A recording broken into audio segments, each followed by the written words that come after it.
Evening, everyone. We're just going to wait for the guys to come on.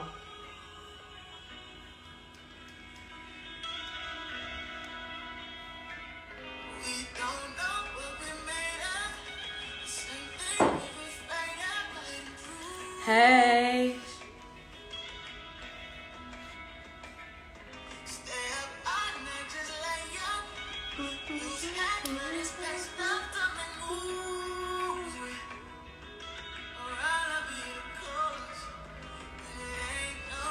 How's everyone doing today?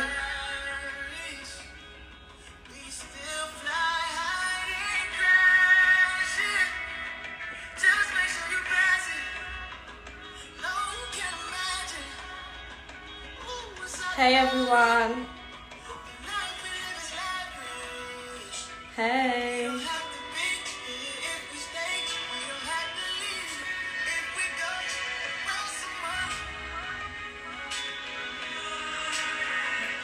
Hello. That's amazing. I'm good too, thank you, India. Looking forward to this discussion today. Hey.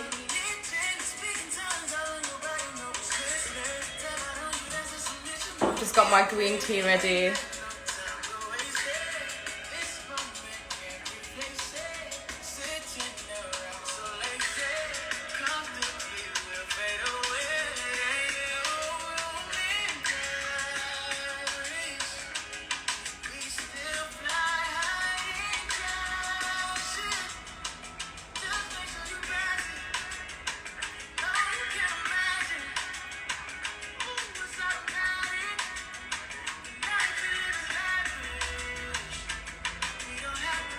So just waiting for the guys to come on. So if you guys just make sure that you request it. So just request to join.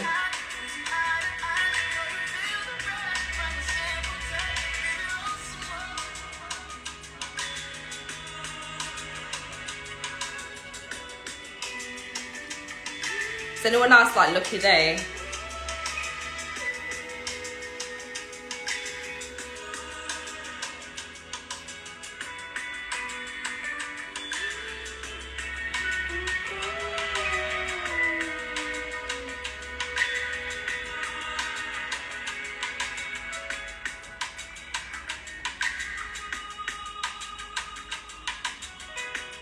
Hey.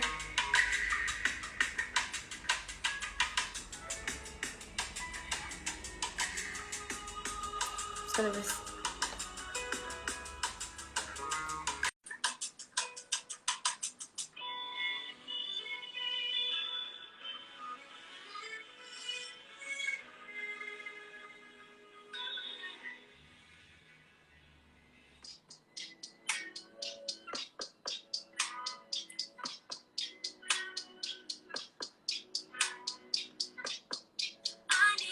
Hey.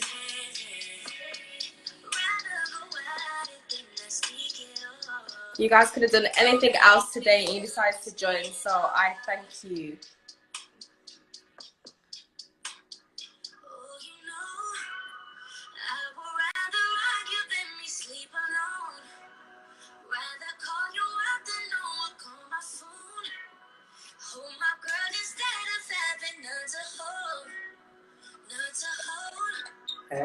Hey. Hello. Right. How are you guys? We're good, you know, we're good, we're great. We're just playing some chess right now. We're getting ready for your questions. Oh, okay, amazing. So you guys are just out here having fun. Yeah, just having fun. How you doing though? I'm doing good. I'm really excited for the discussion today because I feel like it's a necessary topic. Definitely. Shall we move this over to the side then? Yeah. Definitely. So what I'm going to do is I'm just going to introduce myself, and then I give you guys an opportunity to introduce yourself, and then I'll just go a little bit in detail about the topic that we're talking about today. So, guys. Perfect. Sorry, let me just adjust this for a sec. It's okay. Take your time. Yeah. I'll say first. Got it? Okay, amazing. So today we are talking about men, masculinity, and mental health. So the reason why we're doing this discussion today is because it's International Men's Day. And for those of you guys who don't know, men often suffer with their mental health and find it difficult to talk about their struggles and the issues that they're going through. So we thought that it was necessary to have this discussion and to really give an opportunity for people who do talk about this topic and also men to sort of like talk to us about their experiences and ultimately some tips on how to help others. Thanks for those of you guys who are joining. So I'm so excited for today. And for those of you guys who don't know, I'm Ash and I'm the founder of Warrior Reminder. So I'm going to pass it on to you guys so you can just explain a bit about what the Progression Talks podcast is about, the organization, and also just what you guys do as well, and introduce your names. Cool. Well, in the orange hoodie here, if you can hear me, my name is Alex. Yeah. I started the Progression Company not too long ago last year, just because I thought it was something that was necessary in our community for young Afro-Caribbean males around the young ages between about 15, 16 to 25. We need to be able to at least come together to at least build a blueprint, shout out to Nigel with them text there, in terms of trying to know how we're going to structure giving our energy to something positive and just be able to pass it down similar to lineage and just be able to have something we can look back on and be proud that we started. And then linking up with my two brethren here just made sense to solidify it and just be able to make more progressive moves. But I'm passing on to Rami. That was a good intro. So, hey Ash, for those who don't know me, my name's Rami. So, I started a progression company with Alex. I used to go to school with him, so I knew from back in the day, get me? So, we're a trio though, so obviously we linked up with Nigel after we was doing our first event. We had some good discussions. I think it was like a year from now, like a year ago, where there's like around 20 people, you know what I'm saying? And from there, I think because I do a little bit of community organising with the organisation called the Bless Centre, you may have heard of them. We're in the space right now, so shout out to them. And so what I've done with my university degree was Black Studies, which was a lot, which was based around mental health, Black mental health. So my whole dissertation was based on what we do with the Progression Company. So all of the work that I'm trying to do, like that's what the references that I'm trying to learn as much as I can about this, so that we can pass on the knowledge. You know what I'm saying? So that's us. Yeah, man. I go by the name Nigel. That's my name. I'm Nigel. I also go by Just King. That's my artistry name. So a musician as well as an entrepreneur. So when you hear Blueprint or you hear Powered Blueprint, that talks about, my clothing brand, motivational clothing brand that focuses on really being more like what the parrot is, like one of the most intelligent birds, able to self-heal, able to, communicate, develop and stuff like that. So just teaching young people to develop. So it just made sense that with a vision like my own, with a vision that Rami has and with a vision that Alex has, put those together and, go forward as a progression company, just trying to really, really change lives from the small scale and just build it up one person at a time if we need to, and really be what we needed, when we were growing up, or, be what our future generations will need as they grow, through hard times. 100%, bro. Literally, and from the band, like, we catered and manifested just from talking.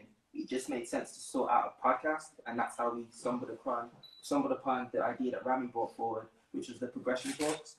We're just trying to get as much episodes out as possible, just trying to feed the info, keeping people up to date on what they can do to better themselves as well as the environment around them. Yeah, definitely. I think there's definitely one coming up. So if you keep an eye on some of the stuff we're doing, everything that we learn through everything we're going through, we're trying to share that. So it's all in there, like personal experiences rather than, mental health, this foreign topic that no one talks about. We kind of put the faces there and actually do it. Yeah, that's what, like one of our main goals is like collaboration as well. So we appreciate that you're giving us the space to talk about what I need to talk about. You get me? Like Birmingham's a big place. You get me? Like the way we met was mad as well. So it's like actually going. You know what I'm saying? Yeah, no, I appreciate it and I love what you guys do, and I think it's so necessary that there's men who are talking about these topics and being so open. And I love that you guys speak about it from like a very like a sort of a unique perspective in a sense. So it's not necessarily generic talking about, you know, men should open up. It's more like going into the intricacies of the issues and like the systemic problems which impact men. So I totally love what you guys are doing, and it was just a no-brainer that I get you guys to come on and talk about this topic. Yeah, so today I'm just going to ask you a few questions, and I want you guys just to talk, you know, whatever you want to say, just sort of like give me your thoughts and perspectives on it, and then I'm going to open it up for people to ask you guys questions as well, if you guys are okay with that. Yeah? Okay, amazing. So the first question is, do you feel like men have an open space to talk about their issues with their mental health? It's a great question. So that's a goodie. For the first one, that's a good opening question, you know. I feel like time's changing it. I feel like the fact that we've got this space, and I know there's a few other organisations that do some similar stuff. We're blessed to have this kind of time now. I feel like social media's got a lot to do with that, even though social media's got a lot to do with our downfall as well, in terms of the mental health side. But I feel like now it's opening up a little bit more, nowhere near to the rate that we need it to be, but I feel like it's getting better now, because I remember 10 years, there was nothing similar to this going on. Yeah. I feel like that's got, like I said though, it's like platforms and platforms create opportunity. Yeah. You know what I'm saying? And I think a lot of the stuff, like with that answer, we create that answer. So if we choose for that answer to be yes, men have the open space, so we'll open up spaces, we'll make sure that when a man does finally say, guys, such and such and such, the first thing we do is we look at, okay, we see where you're coming from, let's see how we can help you. If we can't help you, let's see how we can push you to help you, you know, because there's a level of, with mental health, men do need a space to open up and talk, but at the same time, there needs to be a responsibility of action. Those two come through conversation, so if they can be had more and more, then it'll be more beneficial. When I kind of looked at it, I kind of looked at it as in, they do and they don't.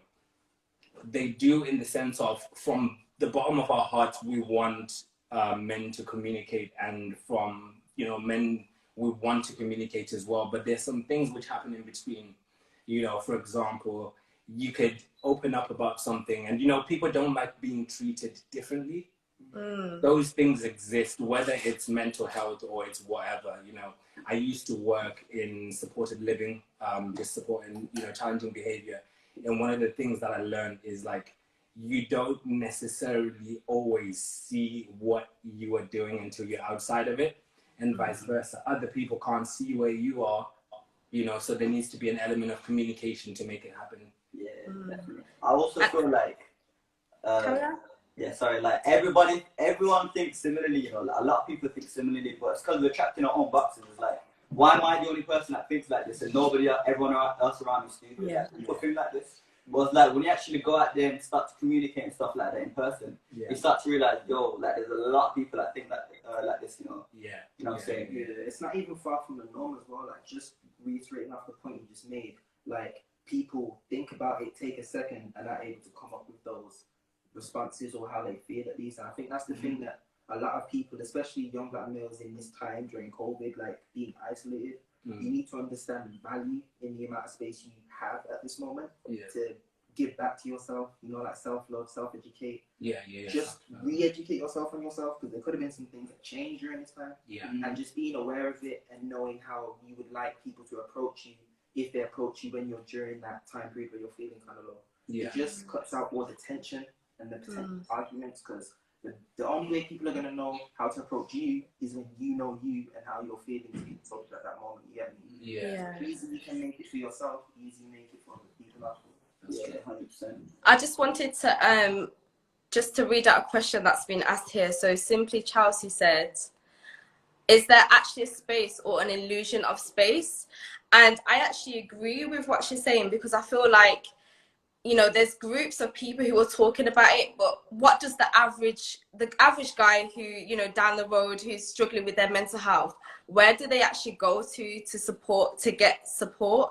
Do you feel like within groups of people there's the support, or is it just like, generally speaking in society, there's no support for men, if that makes sense? I feel like that's a great question, you know. I feel like when you're saying that it's an illusion, I saw it in two ways, because it is an illusion, because even in terms of the spaces that we have can be tokenistic in terms of how we deal with the mental health side.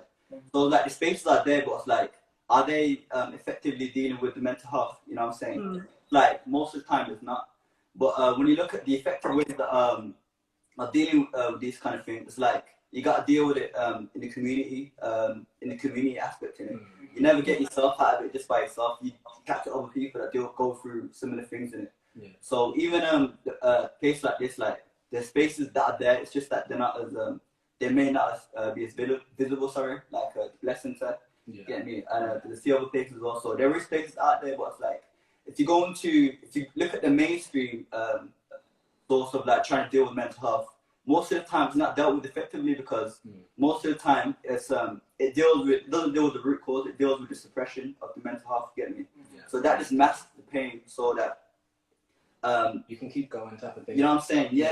Like, you know what I'm saying? I think the one I wanted to reiterate with that question, in terms of some space being an illusion and whether they're actually there, you know, Rami hits a good point. Some of them are tokenistic, they're there, but if we really, really, really think about what journey they take you through in terms of developing your mental, do they have the capacity to break those barriers that you have personally?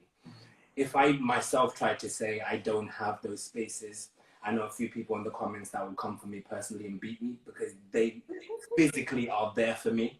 So it's one of those things where, you know, where we said are meant to talk, are free to talk, is there an open space? We need to make them. So that's a gem I wanted to drop from the podcast that's coming. Yeah. We need to make our own spaces. You know, no disrespect to what can happen community-wise or what can happen nationally. But, you know, for me, I start with, let's say, for example, my brother. And then from my brother, I then look at my neighbor. From my neighbor, I look at his neighbor. And then I build that outside that community to open these spaces and to open these conversations.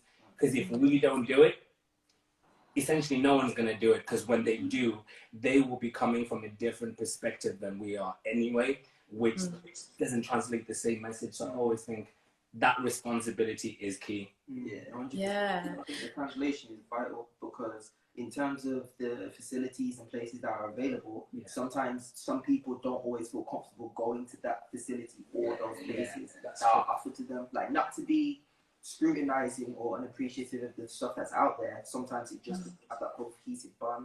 So in terms of being able to notice emotionally through friends, relatives, like you were touching on, they can sometimes be the pushes into the steps forward of finding that help. Especially because I feel like it's always two brains, man, like mental but also emotional, and your heart will always have you inclined to make those pushes and that motivation and that progression to try and switch your situation. So I think it's a mixture, but like Nigel was saying, and like Rami tells me all the time, like taking the opportunity we have to create this in this space is just a foot in the right step. So exactly, I agree. So I'm just going to read out a few comments and then I'll move on to the next question.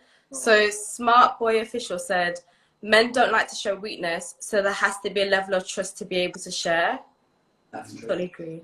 And then J Life said, a lot of people don't even know what that means when you say man up.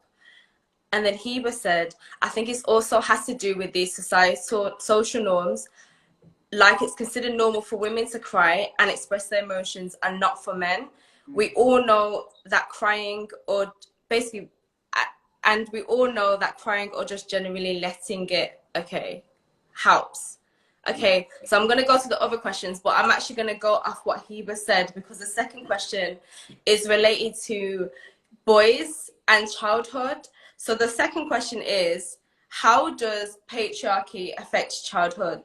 And if patriarchy is too much of a big word or one which causes misunderstanding, what sort of things are boys fed that girls are not fed? For example, you shouldn't cry, etc. Do you guys want to touch on that? Yeah, so it's like reading up on Bell Hooks, she talks a lot about the patriarchy and how like it affects young men as well. So basically how it's all about like accepting your emotions. Like as a man, you're not allowed to be emotional or show that all the sides of you. It leads to the suppression that I was talking about, which leads to the compression and the depression, like I said last time.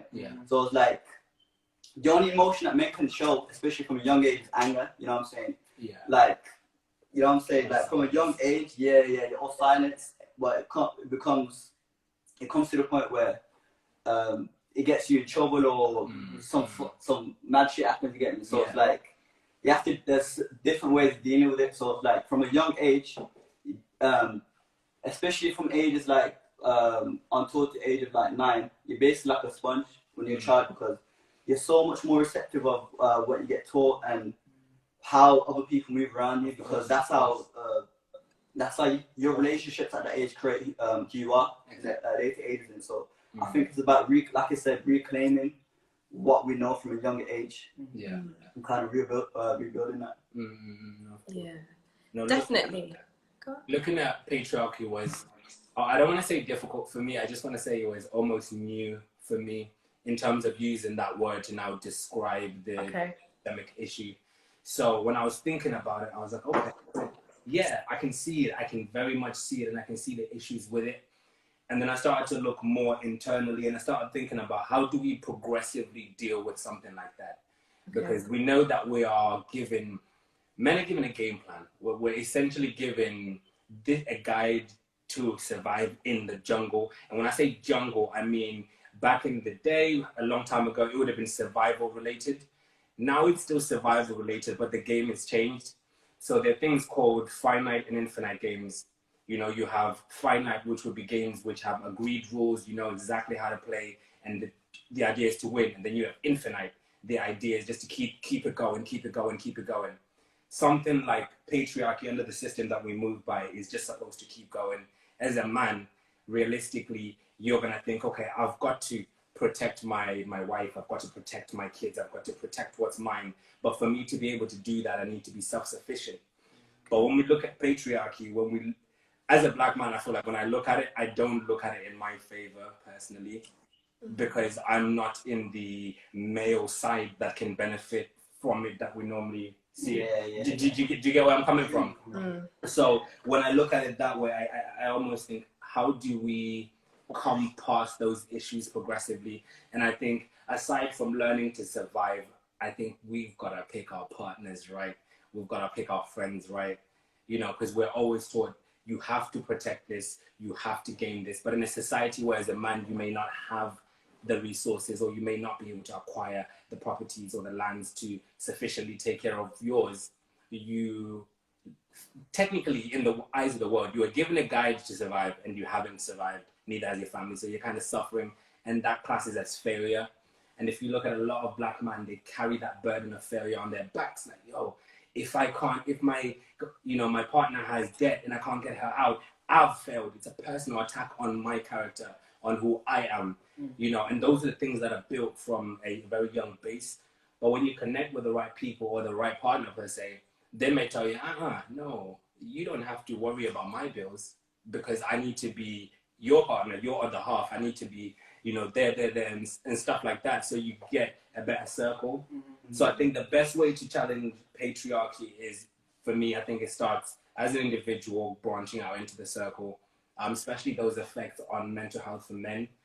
There's a lot of trauma that we can't always talk about, with the fear of, you know, if I do talk about it, you see me less as a man, which means when I now feel strong within myself to be a man, you don't really let that happen. So now there's an abrasion between the two forces, where really there should be like a unity, like a working together between the two forces to make, when I say one force? Yeah, it's a balance in it, like we were saying before. Like when you look at the context of where it comes from, you could say, like, I'm not sure if you agree with it, but I said like patriarchy kind of comes from inferiority in a way, because like if you're looking at how if you're looking to overcompensate for some things that only the masculine itself can't do, you put in structures in place that takes control of power. So you're putting all these things in place as a society.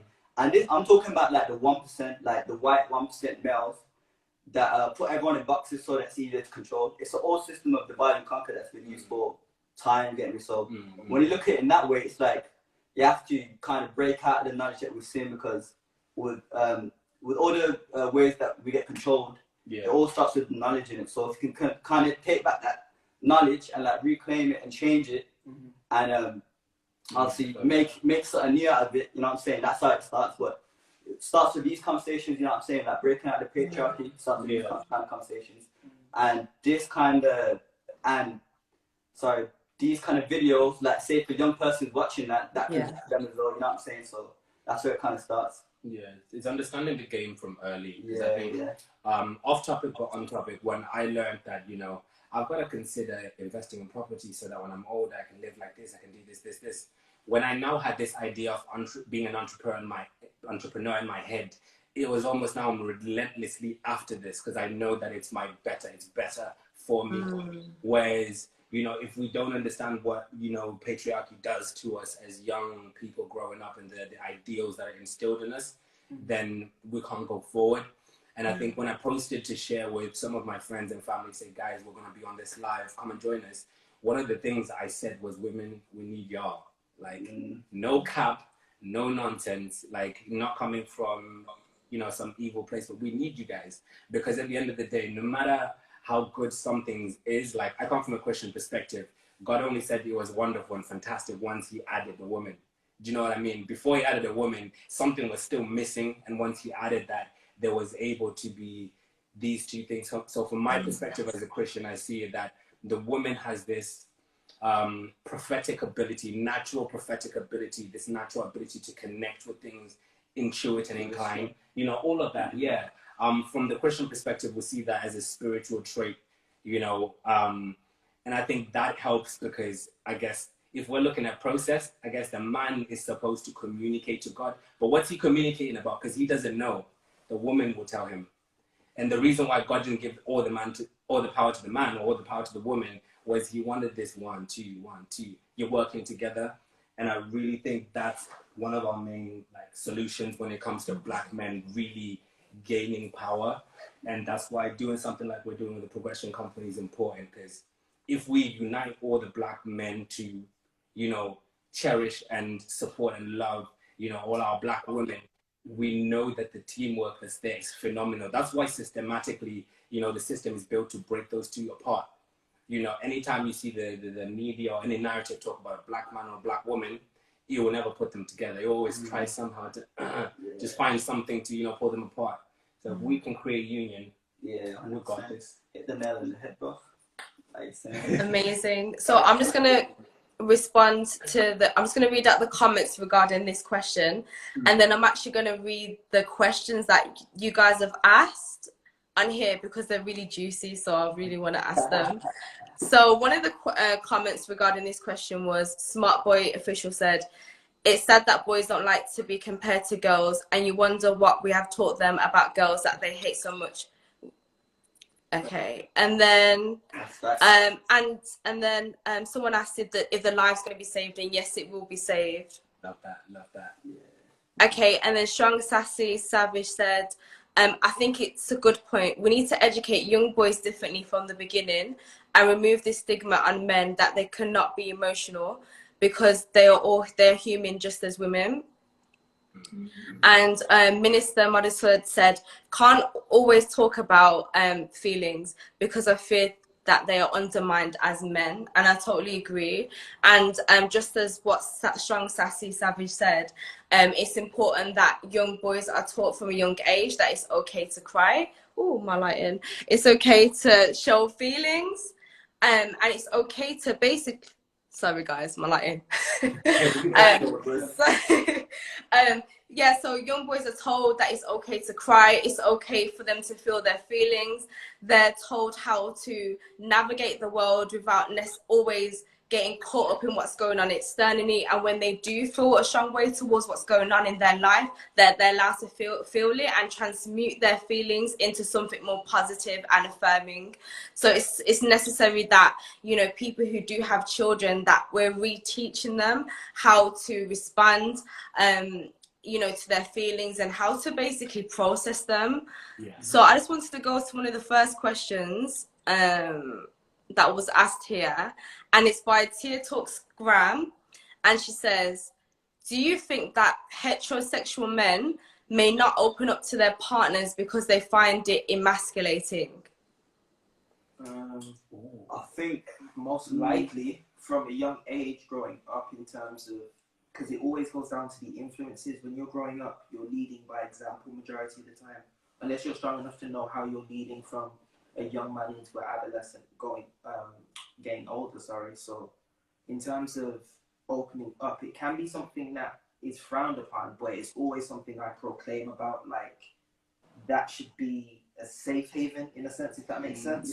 That should be something that you see you built up with someone, and it's a connection that is built to have that kind of weight, but not in terms of you're distributing it to then relieve it once it's been obviously noticed and obviously like orchestrated to your partner. But I think it's always something that you work with, especially if it's at the beginning of a relationship. You have to slowly build that up, and as it grows, you see the foundation there. You see what the support system is like, because sometimes it isn't there over time, but even in the early midst of some relationships, it's there, like marriage.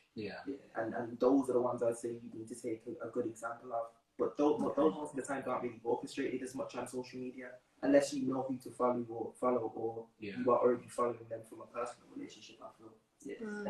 I feel like what Nigel said before as well. Like, I think both the woman and the guy has to take accountability, because obviously, number one thing in a relationship, well, from my perspective, is self-development. You get me? So, if you're not in tune with your own self-development, your partner won't be your focus. On a man to look at himself and think, wait, why am I being like this? Is she not giving me the space to be who I am?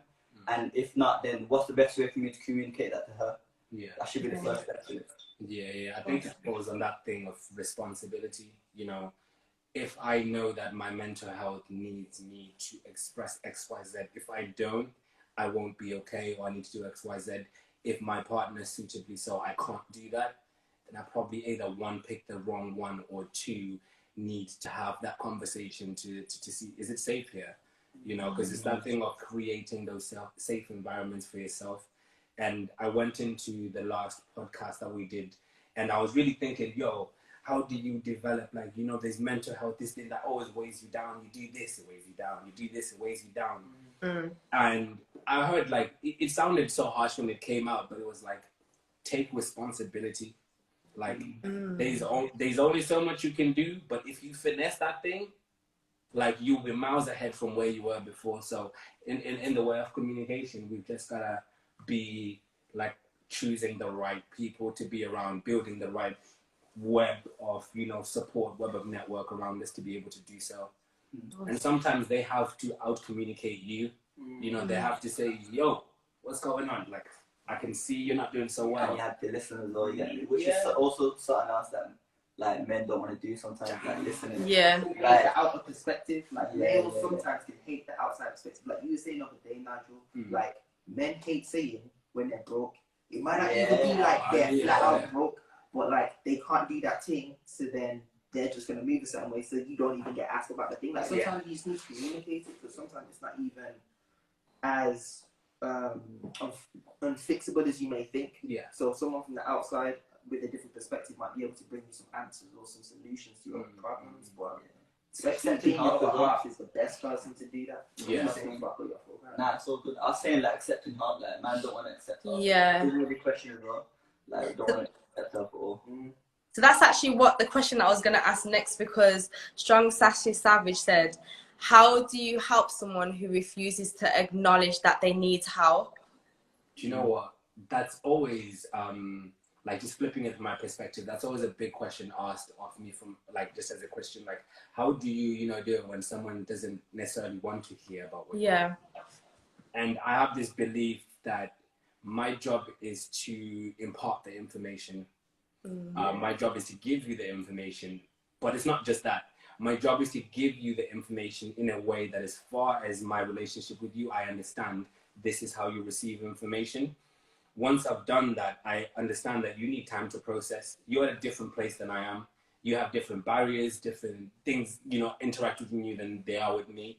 So I see it from my perspective, and I just continue without getting hurt. You know, bro, I notice that you're always late to work, and sometimes you don't even go in.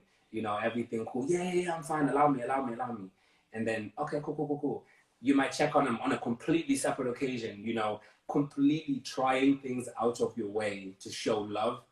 You know, it is really that thing where if, like, sometimes I'll just be feeling it and I'll be like, yo, Rami, where are you? What's going on? What you on? Yo, Alex, and we just call each other, because if we take that away, I will never know when Rami's going through stuff that he can't voice.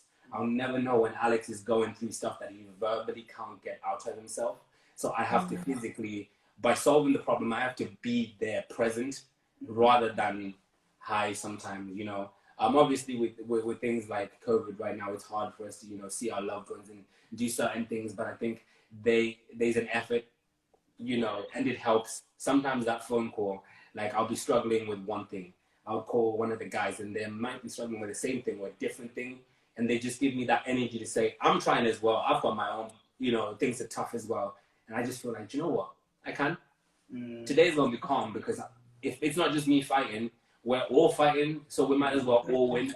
Yeah, you know? definitely. On the other side of that as well, it's like you have to make sure to manage your energy, because sometimes we try so hard and we give too much, like get someone else to see our perspective, but that's not our responsibility. Sometimes, like no matter how we say something, someone just won't get it, or it might resonate with them, but they might get it 10 years later, 5 years later, or they may never get it. But the fact is, like, that's not your responsibility at all. You get me?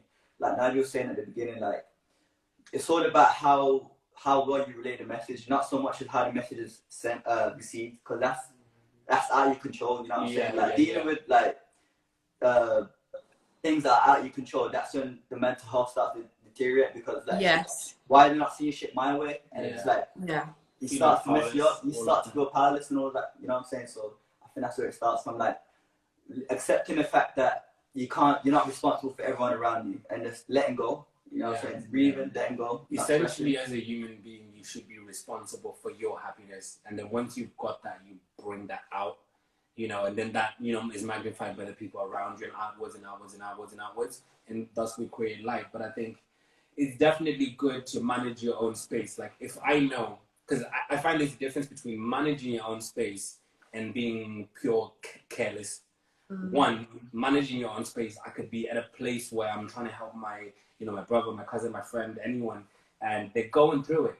I might have my own stuff that I'm not dealing with, you know, so I'm consistently trying to overdo it. So I might take a step back, you know, quitting and taking a step back, then I become different things. So like from my experience, I've always encouraged that, especially with mental health, because you get tired doesn't mean cut it off. Because you get tired means rest. You know, you get tired at night, you go to sleep, you don't do anything mad, you know. So similar to this, if you get tired dealing with a relationship with mental health related and you're just burnt out, feel free to take a step back with responsibility. And recharge. Honestly, recharge. The simple self-checks like ETE, like evaluate the equilibrium, which is the balance. Evaluate if you've had someone there to talk to you about your stuff. Think if they're at work, think if they have a family, a girl, things to tend to. Like mans have, like in general, but you're able to combat that with the, alright, let me see if I can make myself more counterproductive, do some more creativity outside, change the environment, change my mood, my energy intake, then see if I can come back to the chat or the group when we built some notes up with a different kind of attitude. Because the thing is, people need to know that we have a lot of people around us to ask for help, but we have to not doubt how powerful we are as an individual as well. Like the amount of stuff we have in terms of knowledge around us that's been implemented from a young age, we have to know that we sometimes need to reevaluate it, just because these times might not cater to the things we have to implement as like rules or guidelines. Like some things you need to evaluate with your partner, with your mandem, or just with people in your immediate environment / circle, just to know how you're gonna approach it. Because it's difficult. Like you can be feeling good one day, then the next day you're feeling differently. During this lockdown period, you can't go anywhere, so you gotta somehow adapt and utilize the instruments and the tools you have around you, but also know that people are there too. But everyone can be facing the same thing. So, like you guys said, like one force, one united individual, like one amount of united individuals can do a lot more damage. 100%. Yeah, I definitely agree with that. So I just wanted to ask another question that someone's asked on the live, and it's by Hempress Hannah. and is what is you guys' individual heritage, and how does it relate to the stigma around mental health that you've personally experienced? You going first? You going first? I need a chest, please. Heritage-wise, you know, Zimbabwean, I'm Zimbabwean and Malawian from my mom's side, and it's one of those things where we understand mental health over there. It doesn't happen around here. It don't go here. You know what I'm saying? Here, there's the Holy Spirit, there's the Holy Ghost. Over there, that's where all of the bad stuff happens, and it can work well until something knocks off the natural balance. So I always reference the difference, you know, between, let's say, for example, myself, I moved out straight into uni at 18, where some of my cousins, some of my other family members may have stayed at home, or they could have moved out after that, maybe a better prepared, maybe not so much. So we have different experiences, you know. So from my experience, I could experience certain lows that make me doubt certain things. But because their health and their mental health and everything they understand, I guess, is all covered by God, essentially. So how can you feel depressed if you have God? So that can often be like a barrier into having a one-to-one conversation with someone. Even though I think it's getting easier because the generational difference now, you know, you've got the culture that we have in Zimbabwe, really, you know, really cultural. And then you have now the Western influence on it and the environment. So in some ways, you know, we started to recognize mental health as something that people go through. I mean, reluctantly, we've started to recognize it, and to a degree where I can almost have a conversation with my dad about it. Well, I can't have a conversation with my dad about it. And I can see the African in him is like, oh, what's that? You know, but I can still see that he's really trying to give it a go. But it took a lot before himself, like, he was able to comprehend it and say, okay, this, you know. So I think sometimes we gotta give people the space to get shocked, get confused, and then go, okay, this is how I think I can help, you know. I think it's definitely like that, yeah. Yeah, therefore. For me, I'm from an Eritrean background, East Africa, close to Ethiopia. It's a small country. It's a very new country as well, but my upbringing is very similar to Nigel's with the African Catholic background. So because I say I'm the first part of the first generation that's in this country, in England from Eritrea, like we're dealing with we're stepping on new grounds. It's like new territory because a lot of the things that we're dealing with now, our parents wouldn't have to go through because similar to what Nigel was saying, depression, mental health and stuff like that, you just deal with it by connecting with God in it. Like if you're feeling sad or whatever, like you say prayer because like the religious influence on your life is it's huge in it. So I feel like that was one thing that always stood out to me. But I feel like there's still a lot of like depression and not talking about certain things. But I feel like it's different. Doesn't necessarily mean it's a bad thing, but it's just very different because the environment's different. Like the food that we eat is different. Yeah. The people that we talk to are different. Conversation that we have different. But I feel like even back home, they wouldn't have to deal with it as much because they never had social media to the point where they can look at someone's photo and have to compare themselves and low self-esteem because they're comparing all the time. And like when you don't have that phone in your hand, like it's actually mad how happy you feel you get. It's actually mad. So because they have to deal with it, I think it's a different process. So I feel like the things that we're dealing with now is completely different, but at the same time, it's important to like stick with your roots when you're dealing with stuff. But that don't mean you have to take all the tradition with you. It means take the good parts and leave the bad parts. Yeah. You know what I'm saying? Because there's a balance with everything. Yeah, amazing. And lastly for me, Barbados on my mother's, and then St. Kitts and Nevis. But Nevis like a little tiny island on my dad's side. I'm half St. Kitts. Yeah. Oh, love that. Yeah. Being overall. But in terms of the upbringing, like my nan on my mother's side literally could have been a priest. Like the way she had that Bible around her all the time, I knew it was something that was going to be dominant in my mother's household. But it was very. They knew I was not a testing kid, but like I'm curious. Like I want to know why this is wrong. I want to know why this is right. and then it was also based around the moral side of things. So in terms of, from the experience we gained as growing up, we would have to speak to our parents to know the approach we would have later on in life with certain things. But I think from the spiritual side of an esoteric side of things I'm interested in now, it was definitely on my dad's side that brought that to light. But I know when I was younger, and it links to a lot of the topics we're talking about now, I wasn't for it. It was very like spiritual, like open, feely, emotional. And I'm thinking, I ain't trying to talk about this stuff. I'm trying to play football and rugby, like this ain't for me. But like, it's a thing where as I got older, I noticed how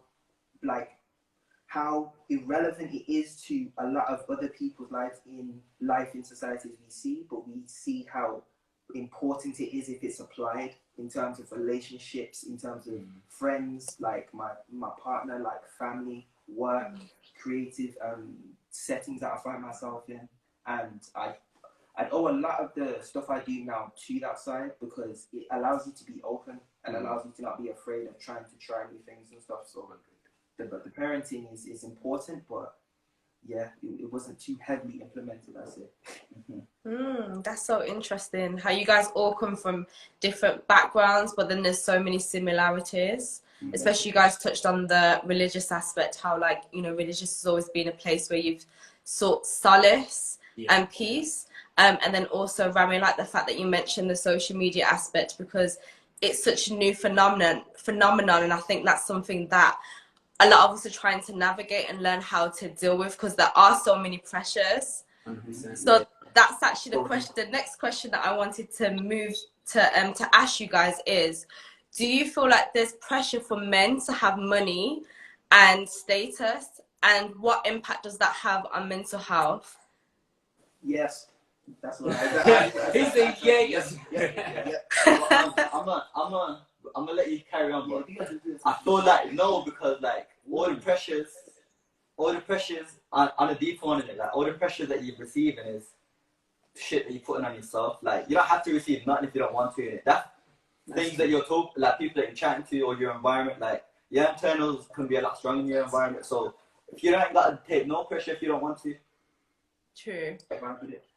I Can I just respond to that quickly? Because I feel like though men say that, but then like online and stuff, it's so different. Like men love to show like the latest cars and money and stuff like that, and it kind of feels like men are using those things as a substitute for, you know, you might genuinely be interested in that stuff. Who doesn't like money? But it's like a substitute for their self-esteem issues. I don't know. That's just me. But what do you guys think about that? Yeah. Because I just wanted to just put that point out there. But obviously, the point that you made is obviously the conversation that needs to be had in it. So you know what I'm saying? Because that happens. Like self-esteem is like so much in like how you're seen on social media. What kind of car you're driving, how much money you have. All of these things play a part in it. You know what I'm saying? I think it's a thing of identity. Like, how do you identify yourself? Like, do you first start like, who is Nigel? Do I start talking about, you know, my music, and then I start talking about maybe I drive. Okay, cool, I drive. What car? Oh, interesting. Do I have money? I have money. I have this. I do this. I do that. I sound more interesting. People like me. People are interested. But I think ultimately, when it comes to having money and stuff like that, yes, it is an issue within black men, because that's the number one. Like, remember I was saying we're given a game plan. The game plan is take care of your wife, protect your kids, build yours, and make sure that you can perpetuate that cycle, that an infinite game type of situation. And in the society we're in, it's in terms of level of difficulty, we're all playing the same game. Certain people have their controllers turned up to difficulty max, and certain people have it on easy. So when we're talking about, you know, self-esteem, it becomes a thing where money helps, because we're in a money-run society. So when you don't have the thing that everyone else has, then you're clearly less than everyone else, especially when it's your job in the relationship to do so, historically. Do you get where I'm coming from? And just with some of my research, it was saying, you know, with patriarchy, we really started taking note of it around 300 BC or somewhere like that. You know, before that, it wasn't necessarily classed as that. There were different gender roles, but they were for a need of survival, and it wasn't necessarily say every woman would look after kids. It wasn't every, and it wasn't just a rule clear out. It was, this is how we maximize our resources, let's do that. So as things change, I always find that maybe the same thing needs to happen, but it needs to change how it happens, you know. I feel like you hit, you hit that. I feel like it's a balance of everything. Like the fact that you're aspiring to have money or you want these materials is not necessarily a bad thing. But when you look at people, a lot of people do this as like you're in probably the worst situation. You're flat out broke, but you're spending your last piece so that you can stunt on the ground, get me, or like you can I don't know, do something stupid to impress other people. I feel like that's where it gets to the point where the self-esteem comes in, where it's like you feel such a lack that you have to complete yourself by seeking outwards, you know what I'm saying? But I feel like I feel like social media plays a huge part, because I feel like in this day and age, everyone's so accessible to each other. We can all just see what everyone's doing in a quick, in an instant. So I feel like back then though, like you were talking about, in a different kind of society when social media wasn't about, I feel like that wasn't about as much, even though I think it was, but not to the point that maybe it might be now. I think it's definitely exacerbated. Like it's definitely maximized that we must have money as, you know, as black men. But at the very same time, I feel like we live in this society where if we take away the idea of just us black men talking, everyone has that thought. Literally. When true. The problem is when you know, drive yourself mad, like really, I need money. If I don't have it, I'm failing. When you recognize money is a tool and it works for you, then you're powerful. And sometimes as black men, we're subject to a lacking when it comes to financial education, where, you know, you could give someone 20K who's never had 20K, gone. Have invested in property? Have they bought land? Have they done this? Have they done that? They haven't, because they don't know about it. We're not naturally taught those things in schools, so we don't naturally know to look out for those things sometimes. So I think it's useful, you know, to have maybe a role model that you class as a positive role model or something like that. That can help you, like financial literacy. Just study money, bro. Like facts. Just study money, understand the significance. The majority of people on social media, it's not even theirs. Like that's the main thing. Like if you understand liabilities as well as financing people to push certain narratives, then you'd understand how a lot of people have significance in terms of digital currency, as opposed to like just not even cash, just in general themselves as a person. Because if you understand the aspects of money, but then understanding the aspects of being a better person, you understand what you can do with a certain amount of money as opposed to a lot of money, but then only being instructed by people. Like once you understand that money only holds a certain significance, but then you have to add the rest of it in order to do something with it. And I feel like a lot of pressures will decrease. Like Nigel was saying, in our communities, we're shown certain figures, and most of them are comes to finances, and the individuals that are connected to having capital, or at least physical, tangible things, whether it's buildings or facilities in our communities, they're most of the time connected to people that don't look like us. So in terms of just research and understanding what you can do when you have money is something important, man. And just knowing that no one behind the screen that you've never met before has more of an authority to say how significant you are with however much money you have. Exactly. Don't have I love that. Carry on. Yeah, sorry. I was gonna say, like, looking at the context of it as well, it's like going back to identity and money. Like I said, money is like you can use it for good and bad, depending on how you use it. But when you look at capitalism, because I ain't mentioned capitalism yet, and neoliberalism, obviously that creates the identity, that the ideology that cool. Everyone's separate, everyone's out, and on rat race, and everyone's in a crab in a barrel where you have to step on someone else in order to get to the top in it. But this is the mindset that came with colonialism, with the transatlantic slave trade. You know what I'm saying? To kind of separate us, going back to that divide and conquer type mentality, where it's like back in our natural state, back in our homes, it's like we was community based, where there was no money. Everything was just there in abundance. Like if you actually think about it, there is actually things in everything's in abundance. But it's like the greed that's within us as well that kind of takes over, and it's like I want more than him. Instead of trying to uplift the next man next to you, you're trying to have more than him, because it's a false sense of power that we think we're getting. But that's the same thing that's coming with the patriarchy and Yeah. the capitalism and the racism. Everything's kind of interconnected somehow. And it's intersectionality, but like conjured up entitlement. Definitely. Amazing. So I'm just going to read the comments relating to this question, and then I've got one last question for you guys. So Minister Model said, well, is it not just standard for a guy to have money and status of some sort? True.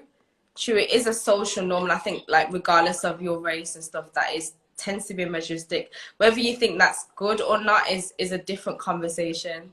And Minister Model also said, is there such as having it easy? And if so, what is the measuristic? So it's a food for thought.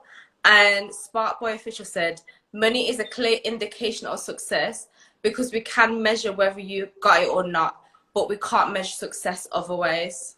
Okay, I'll get you guys an opportunity to respond to the comments after. And then Official Stas said, everyone measures success differently. For some, being successful is having loads of money, and for some, it's having a lot of investments, and for others, it's doing things that you want to do in life. I get that, definitely. And then just a question to you guys, like, what do you guys consider success? And that's the question of what Official Stas said. Or what does success mean to you? Like, what for you is like, I've reached like a pinnacle of success, if you even look at success by what you have accumulated? I have one. I don't mind you, man. Got it. One. Okay, shall we return to it afterwards? So you got it? Yeah, We're good. you want to?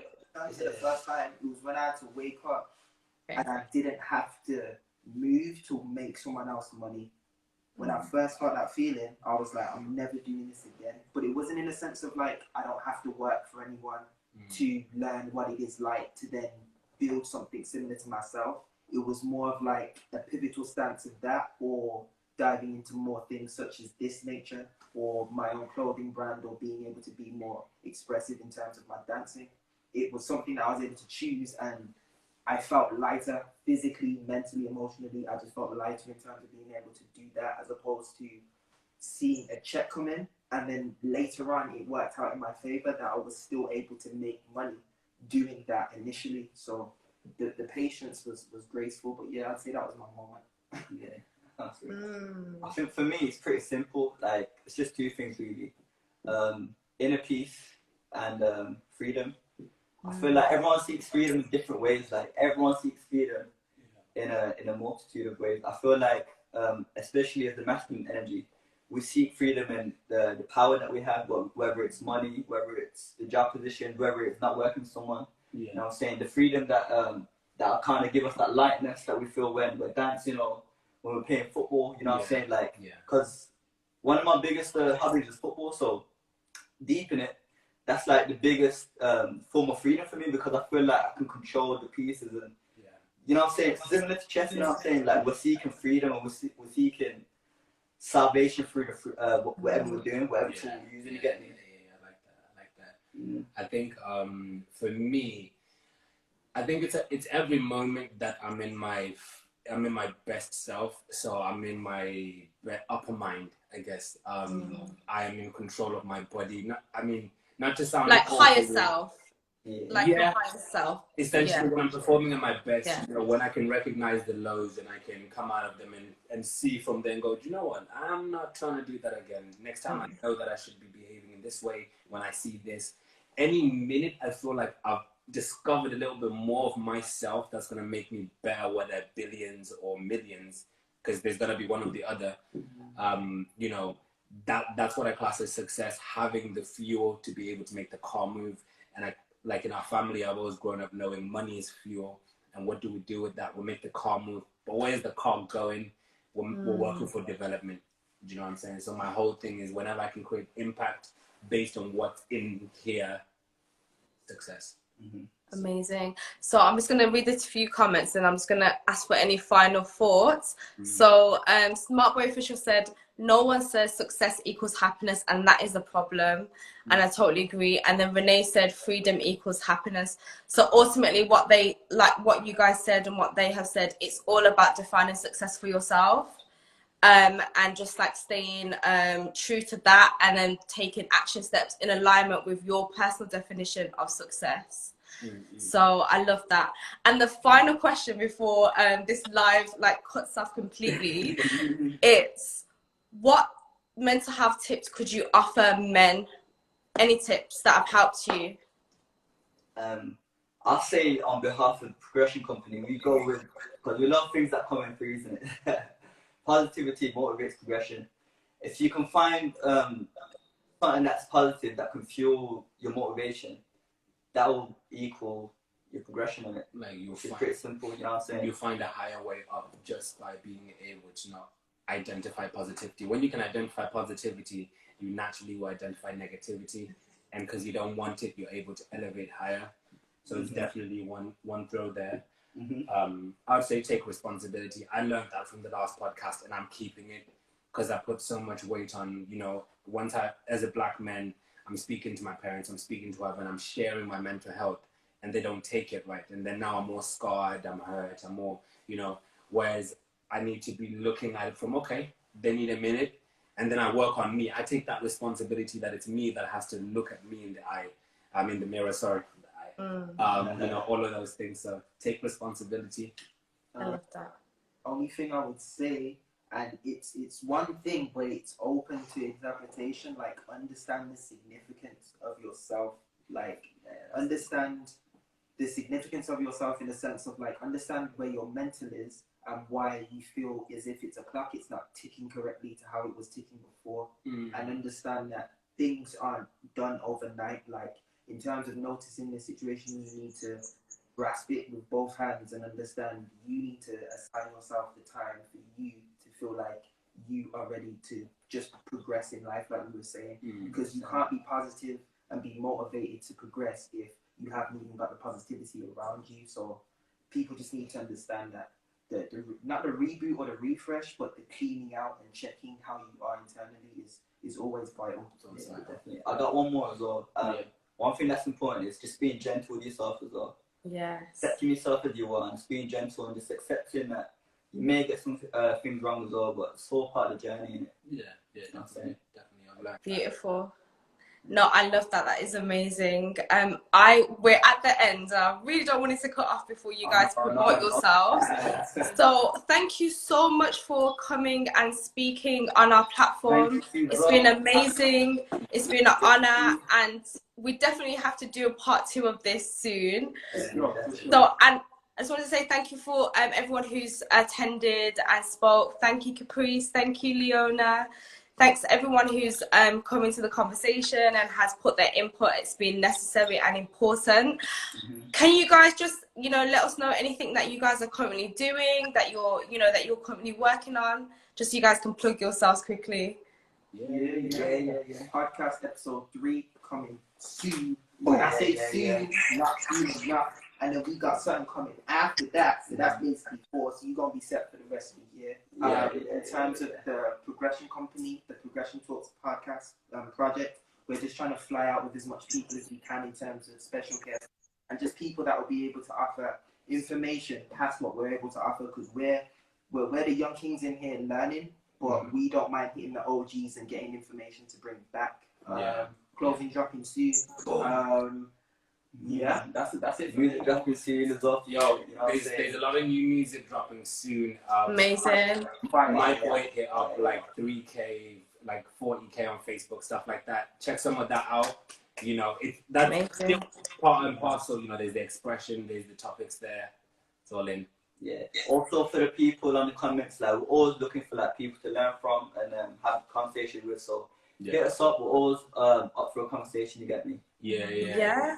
Make sure that you follow them. Make sure that you support their stuff. They're doing amazing things. You got music. You got mental health talks. You've got financial talks. You know, all the works going on here. So make sure you support them. Their information is in the poster as well, so they're tagged on there. So thank you guys so much. Have a great evening, and I'll speak to you guys soon. And yes, there'll be a part 2. Yeah, it's been a blessing. Thank you. Thanks. Bye. Bye. Students. Oh, I love that.